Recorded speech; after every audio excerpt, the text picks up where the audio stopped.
자, 그러면 파손 이론이 뭐고, 그리고 왜 필요한지 좀 살펴보도록 하겠습니다. 자, 여러분들 예전에 조금 더 연장해서 인장 실험 데이터, 이거 예전에 설명한 적 있죠. 이 데이터를 가지고 있으면 어떻게 해석할 수 있냐면, 여기서 여기까지 탄성 영역, 그죠? 탄성 성질을 가지죠. 그 다음에 소성, 그 다음에 뭐 극한 강도를 지나서 여기서 파괴가 일어나잖아요. 그래서 예를 들어서 항복이다, 일드다, 그걸 얘기할 때는 그냥 이 데이터만 있으면 응력이 여기서 여기까지 작용하는 경우에는 이 재료가 항복하지 않고 이걸 넘어서면 항복한다. 이렇게 쉽게 결론을 내릴 수 있죠. 그래 파손 이론이라는 것은 예를 들어서 항복을 기준으로 한다면 여기서 이까지는 여기서 요까지는 안전하고 요걸 넘어서면 이제 항복한다. 이러한 것을 그러니까 재료가 어떠한 상태에서 항복을 하는지 안 하는지 또는 파괴를 하는지 안 하는지 이런 것을 결정 내리는 예측을 하는 그러한 목적을 가진 이론이 바로 그 파손 이론입니다. 그런데 우리는 이 데이터만 있으면 되잖아요. 그죠? 이론이 필요 없죠. 그리고 뭐 여러 가지 가설이 필요 없잖아요. 그죠? 그냥 어떤 재료가 이 상태, 뭐 예를 들어서 강도가, 뭐 인정 강도가 100파스칼이다. 그러면 0에서 100파스칼까지는 오케이, 괜찮다. 100파스칼을 넘어서면 파괴된다. 또는 항복한다. 이렇게 결론을 내리면 뭐 이견이 필요 없죠. 그냥 이론이 필요 없이 그냥 그 자체가 결론인데 왜 우리는 이론이라는 걸 배워야 될까? 그 이유는 바로 여기에 있습니다. 만약에 우리가 인장 강도 실험처럼 재료가 단 한 축만 어떠한 응력 또는 힘에 놓여져 있다면 이 데이터를 사용해도 충분히 우리가 예측을 할 수가 있다는 것이죠. 이 데이터 자체는 재료의 정말 구체적인, 재료에 정말 있는 그대로의 성질을 실험을 한 거기 때문에 이 데이터를 가지고 충분히 예측을 할 수가 있다는 거죠.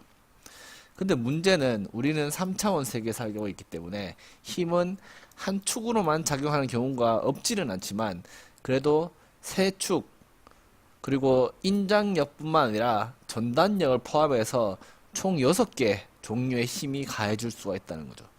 그런데 이 데이터는 단 하나의 지금 인장력만 작용하는 실험 결과잖아요. 그래서 이 경우가 아니면 단 하나의 인장력이 작용되는 경우가 아니면 이 데이터를 바로 사용할 수가 없습니다. 그러한 이유로 우리는 어떠한 하나의 인장력 이상의 그러니까 하나 이상의 종류의 힘이 가해지는 재료가 언제 어떠한 상황에서 파손이 되는지를 예측하기 위해서는 여러 가지 가정과 여러 가지 뭐 경험식 같은 것들이 필요하다는 것이죠. 자, 이런 이야기를 하면 어떠한 학생은 궁금증을 가질 수 있죠. 예를 들어서 이렇게 실험했던 것처럼 두 축, 그러니까 두 종류의 인장 응력이 작용되는 경우에도 뭐 실험 다 하면 되지. 세 종류의 인장 응력이 작용되는 경우에도, 즉 세 축의 인장력이 다 작용하는 경우에도 다 실험을 하면 그만이지. 왜 우리가 가정이라는 걸 해야 되고 이론이라는 것을 만들어야 되냐? 자, 기본적으로 한 축 같은 경우에는 실험을 하기가 가능하다는 거죠. 예를 들어서 지금 이거 같은 경우에는 사실 인장 실험 자체가 제가 예전에 설명했던 것처럼 변형률을 조절해서 거기에 대응하는 응력을 측정하는 건데 예를 들어서 X축이 응력이고 Y축이 변형률이다. 즉 인장 응력을 내가 조절해서 그때 늘어난 변형률을 측정한다고 가정해 봅시다. 예를 들어서 비교를 쉽게 하기 위해서 그러면 예를 들어서 이렇게 점을 찍어요. 이렇게 해서 실험을 하면 돼요. 사실 이건 불가능한 거 아니에요. 더 정밀하게 실험하면 뭐 이렇게 실험 결과가 나오겠죠. 그럼 예를 들어서 이렇게 되겠죠. 인장응력과 변형률의 관계가 있으면 얘가 1일 때 뭐 얘가 2고 얘가 2일 때 3이고 얘가 3일 때 5고 뭐 이러한 결과가 나올 거 아니에요. 이러한 결과는 충분히 만들어낼 수 있습니다. 그런데 만약에 두 축이다. 그러면 한 축, 그 예를 들어서 X고 이거 X, 이거 y이고 이거 y. 이러면 이게 1, 2, 3, 4 증가해도 얘가 뭐 어떻게 증가할 거 아니에요? 근데 문제는 이거예요. 얘도 변형시켜 줘야 되잖아요. 그죠? 얘 1, 2, 3, 4 이렇게 변형시켜 주면 요 쌍의 데이터밖에 없다는 거죠. 시그마 x가 1일 때, 시그마 y가 1일 때 얼마, 시그마 x가 2고 시그마 y가 2 때 얼마, 이러한 데이터만 했지 시그마 x가 3이고 시그마 y가 1일 때 데이터는 지금 없죠. 왜냐하면 이거하고 이거하고 대근대그니까. 그래서 이거는 일반적으로 불가능하죠. 그죠? 한 축의 데이터만 마치 연속된 것처럼 측정할 수 있는데 두 축을 다 그런 식으로 측정하는 것은 거의 불가능에 가깝다. 그럼 세 축은 더 힘들겠죠.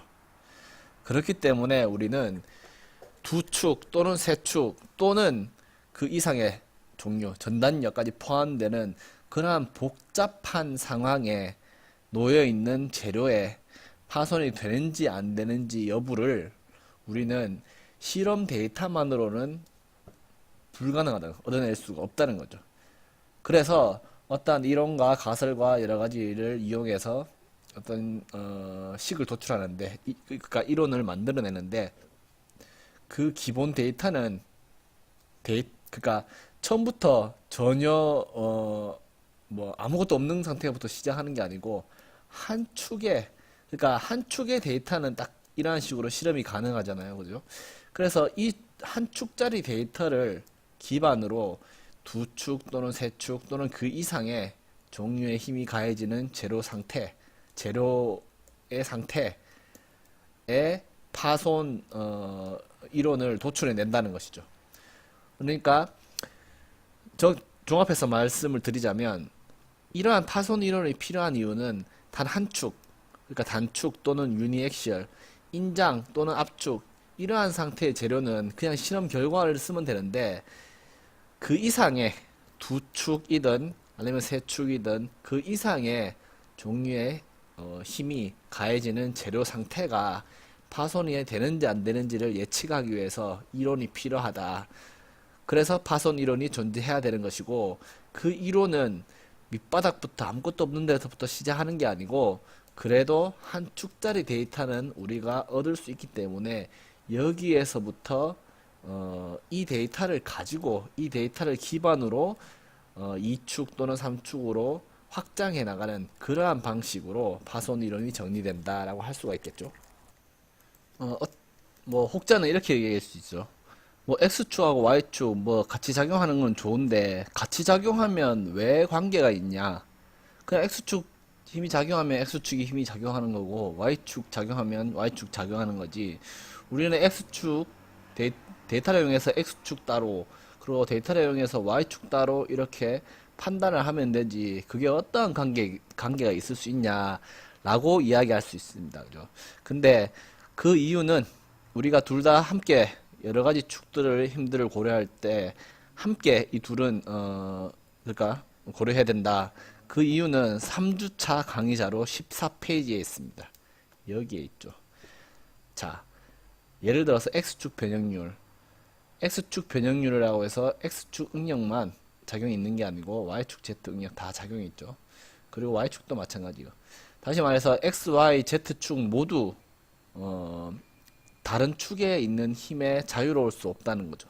이러한 관계에 있기 때문에 우리는 파손이라든지 아니면 재료의 변화가 있을 때, 재료 형태라든지 아니면 어떤 상태의 변화가 있을 때 모든 축의 응력이 다 서로 연관이 있다. 그렇기 때문에 우리는 파손 이론을 정리를 할 때, 고려를 할 때 한 축만 독립적으로 고려할 수 있는 게 아니고 여러 가지 축들의 다 서로 연관관계를 함께 고려해야 되기 때문에 우리는 어떠한 이론이 필요하다라고 할 수가 있겠죠.